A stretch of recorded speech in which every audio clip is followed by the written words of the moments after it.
Hey guys, what's up? Welcome back to Animals Roblox. Today we'll be going over how these 1 million Roblox Game Passes were just refunded.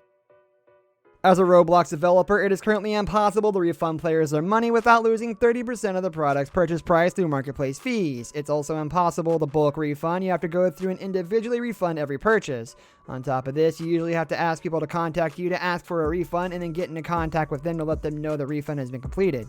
We all make mistakes, and there have been times where I've broken developer products or bugs, made them work to a standard which is below my expectations and what I promised the user. In these cases, I would like to be able to refund an item, and I usually do, but either at a loss or as a partial refund.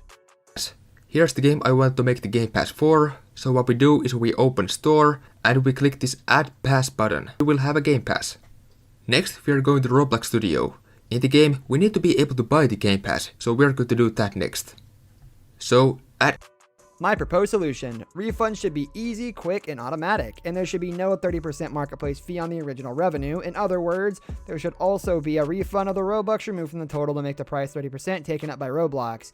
It doesn't make sense that while I have to refund a player with my own money, Roblox keeps 30% of that original payment the player made despite their expectations not being met. A very rough example of a button.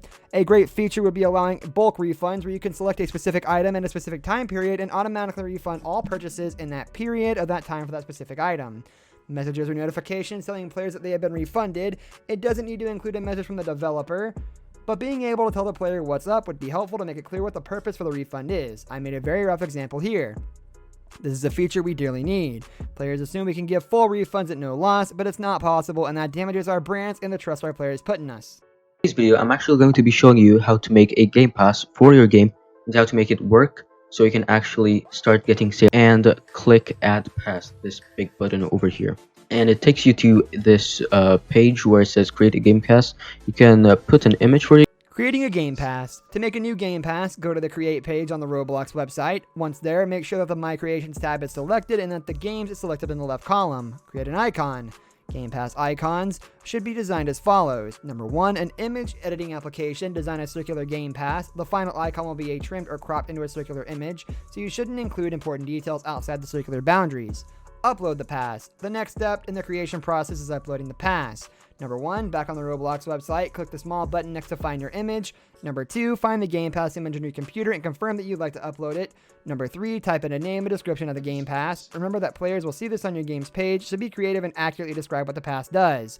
Number 4, when you're ready, click Preview on the next screen, review the details for the Game Pass, and click Verify Upload. And on this page, you can put your Game Pass on sale and define a price for the Game Pass.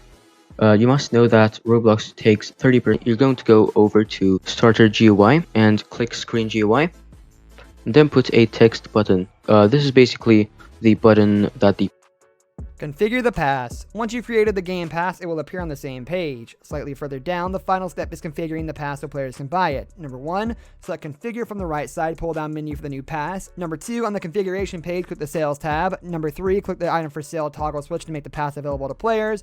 Number 4, set the price in Robux for players. Notice that the price affects how many Robux you will earn for each sale. Number 5, click the Save button to confirm your settings. this, and you can customize it from these properties. You can change the color, of course. Now that we have our button done, we're going to actually right click, insert your ID. Now we're going to do script.parent.mouse button 1 down. Giving Game Passes an effect. Once a player buys a Game Pass, they will naturally expect to get its special ability or bonus when they start playing. This does not happen automatically, so you must check which players already own the pass and assign the ability or bonus to them. This example script checks when any player enters the game and then checks if they own the Game Pass with a matching ID set in the variable Game Pass ID. Prompting in-game purchases. Players can buy Game Passes directly from your game's main page by clicking the Store tab and browsing Game Passes until you've made the item. However, it's also a good idea to offer in-game purchases to players through a shop or vendor NPC within the game. The following scripts are a basic model for prompting players to buy a Game Pass. Purchase finished, connect, open brackets function, open brackets PLR, comma. So we're going to do if purchased and ID equals IDO, then a little more speed.